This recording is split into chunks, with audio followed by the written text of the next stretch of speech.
Hi, and welcome to Best in Tesla. For years, people have been talking about Tesla's potential for massive growth, but until now, they have been held back by the battery supply. But almost 2 years after Tesla revealed the 4680 battery cell, they are finally producing it at their Texas factory and not just in their pilot line in Fremont. So now all the pieces are coming together, and Tesla's battery is the true enabler to scale like no other. Because Tesla can have all the production of the cars down, but if they don't have enough batteries to put in them, it will slow them down and it will be the limiting factor of how fast Tesla can grow, as we will see play out with the old legacy automakers. But Tesla has made all the right moves through the years, and we are now about to see Tesla move to truly massive scale. But there are so many things about the production of the Tesla battery and its battery factory that make this possible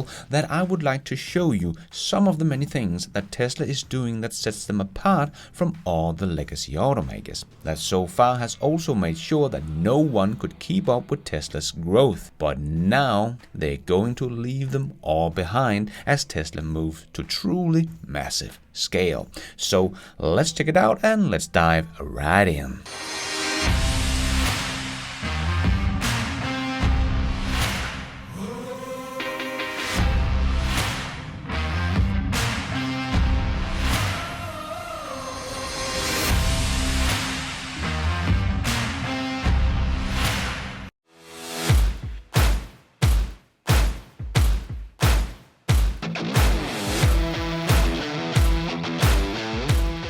Tesla has made so many improvements to all the processes of making a battery cell, and it does not sound like people really get it, as they still think what legacy automakers are doing is pretty much the same thing.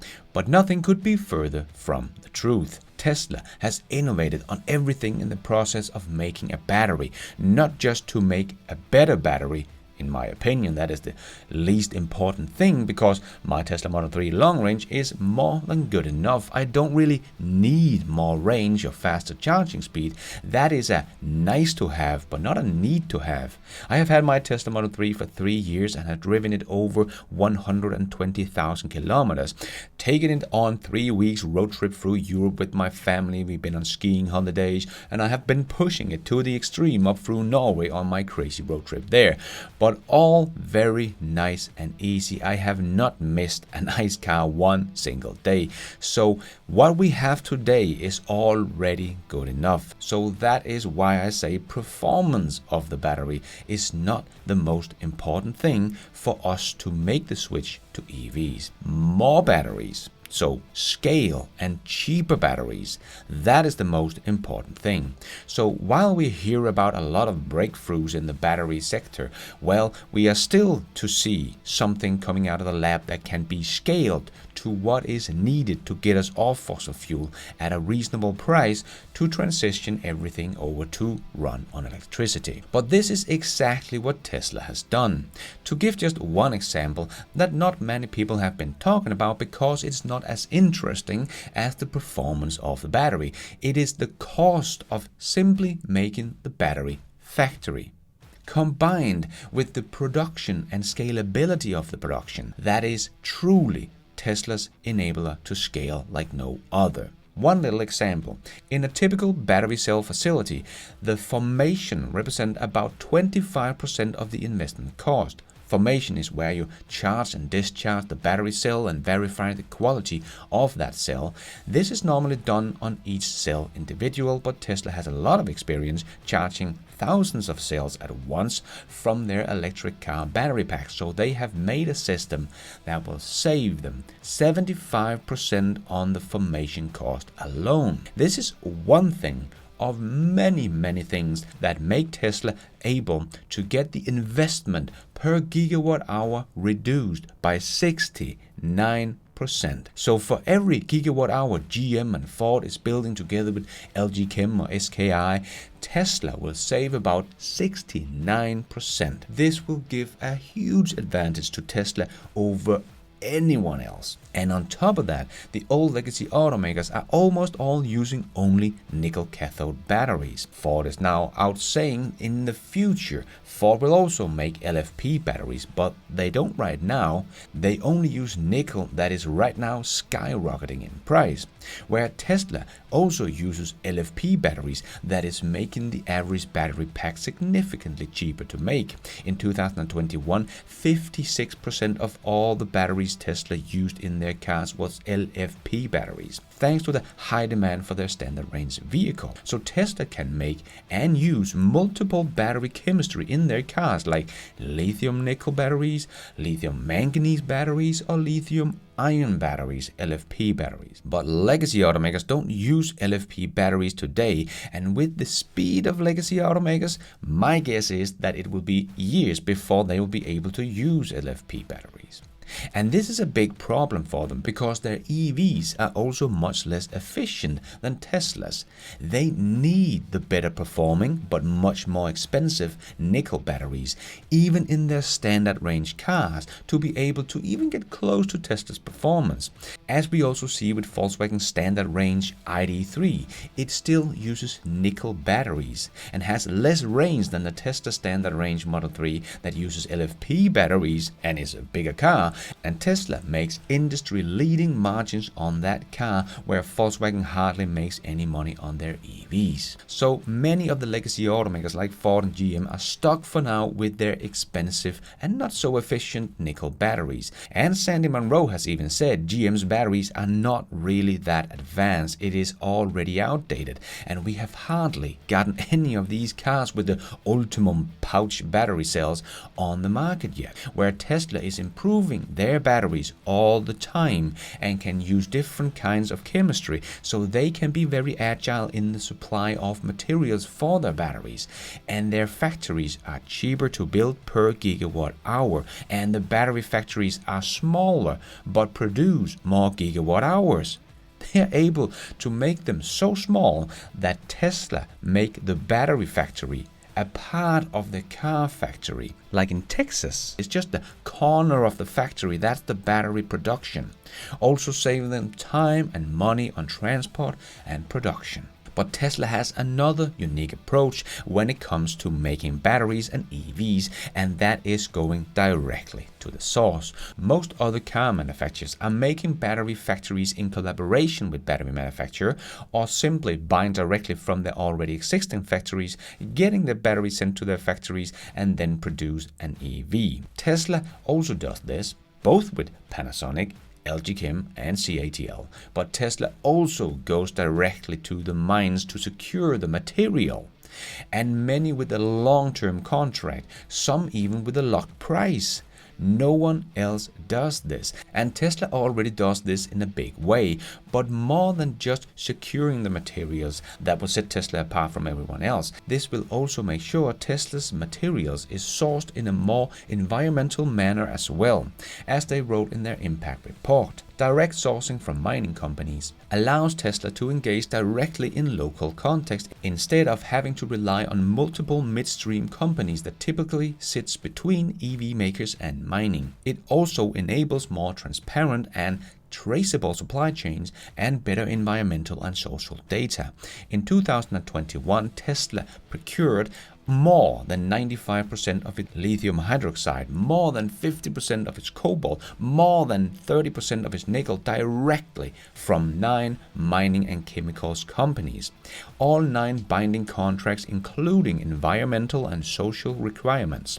As Tesla's battery supply chain continues to scale, Tesla expects the proportion of direct sourced materials to increase. But Tesla is not just talking with the mining companies. Tesla is even talking with countries like Indonesia, because Indonesia don't want to just dig up their precious metals and send them out of the country. They want to be a part of this. They want to process the materials and make the batteries. And since Tesla will not buy their nickel or the batteries if they are not made in a responsible way, they talk with Elon to get Tesla's help to make sure this is done in a way so that Tesla will buy their batteries and their processed materials. because they know Tesla will be the biggest customer by far. So they need to do this right for Tesla, because Tesla has done a lot to make sure their supply of materials undergo independent external sustainability assessments. And as you can see here, even the worst material like cobalt, well, the Tesla mine they are working with has already made an independent external sustainability assessment. And yes, the amount of cobalt Tesla uses will go up short term, but long term it will completely disappear. But in the oil refinery industry, they will use the cobalt to remove sulfur forever. And in addition, the iron phosphate battery, the LFP battery, does not contain any cobalt whatsoever, or nickel for that matter, already today. And a very important thing is that batteries will be recycled, and every Tesla battery factory will recycle batteries on site. And because of Tesla's in-house cell program, they are best positioned to recycle their own products efficiently to maximize key battery material recovery. With the implementation of in-house cell manufacturing at Giga Berlin-Brandenburg and Giga Texas, Tesla expects substantial increase in manufacturing scrap globally. Tesla is tend to tailor recycling solution to each location and thereby reintroducing value materials back into their manufacturing process. And they can recycle 95% of all materials. So when we switch out the 2 billion ICE cars on the road today with EVs, we will have an ocean of battery materials to be recycled for the 60 to 100 million vehicles we produce every year. So mining will almost completely go away at that point. And the ones that have not made that move to recycle batteries in-house at their factories will have a huge disadvantage in the long term when we start to recycle huge amount of batteries. Also, we have to keep in mind when people are saying, well, if you lose 5% every time you recycle a battery, eventually you will run out. Well, one thing that will help a great deal with this is that unlike the ICE car, the EV's batteries are only getting better and better and better. If we look back, the battery energy density has improved roughly 2% per year. So the battery that are in your car today will not be recycled before 15 years, at least, because it will probably have a second life in a storage device before it gets recycled. So it could be like 20 or 30 years before the batteries we make today have to be made into new batteries. And if we continue to improve the batteries with about 2% every year, LFP batteries are actually already getting very close to the performance of Tesla's/Panasonic's 2170 nickel battery that has an energy density of 260 watt-hour per kilogram. CATL has said they will have an LFP battery with 230 watt-hour per kilogram by the end of this year. That will be a big leap, not just 2% jump, but let's just say that over the next 20 years, the battery chemistry in general will improve by 2%. So even if we lose 5% of the material, we will need a lot less batteries in the new car that is being built 20 to 30 years out in the future, because the energy density will be much higher. So we would easily be able to build a new car with the same range as the old one with the amount of materials that we will get from that old battery, probably with materials to spare. So this will also help tremendously with the recycling being enough and no mining is needed. Remember, Elon has said he expects Tesla to have batteries with about 400 watt-hours per kilogram within a couple of years from now. So that is quite the improvement from their 2170 cell with the energy density of about 260 watt-hours per kilogram. So this will help with the recycling of materials a lot. But still, one of the most important things about Tesla's own battery is shown in this little chart here. And it is what truly enables Teslas to scale up battery production much faster than anyone else, because even the other battery manufacturers don't have this advantage. And this is probably one of the many reasons why they can't build a battery factory that produces as many gigawatt hours as Tesla's smaller battery factories. Simply because it's too expensive. This is a huge advantage that not many are talking about. So to sum it up, Tesla's battery factories is 69% cheaper to build per gigawatt hour. It's smaller but produces more gigawatt hours of batteries. Tesla has more and bigger deals with many battery manufacturers with long-term contracts and with a locked price, but also goes directly for the mining companies to secure materials, also with a long-term contract and a locked price, mined in a sustainable way. Tesla recycle batteries at their facilities, which will give them a big advantage in the future when it comes to securing more materials.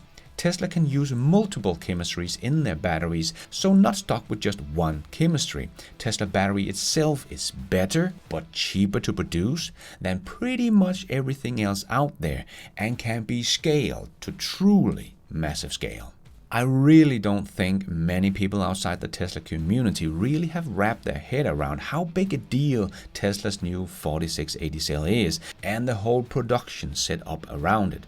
Tesla securing materials from the mining companies combined with Tesla's new battery and battery production system is the true enabler to scale like no one else. Tesla is already the fastest growing large manufacturer in history, even beating the growth of the Ford Model T, which disrupted the whole transportation sector. But when it comes to scale, Tesla has only just started, has only just gotten all the pieces in place, and is about to take off. As Elon said, we're going to move to a truly massive scale that no other company has ever achieved in the history of humanity. All enabled by Tesla's little battery and all the innovation that surrounds it. And thank you for watching. And until next time, take care out there and be nice.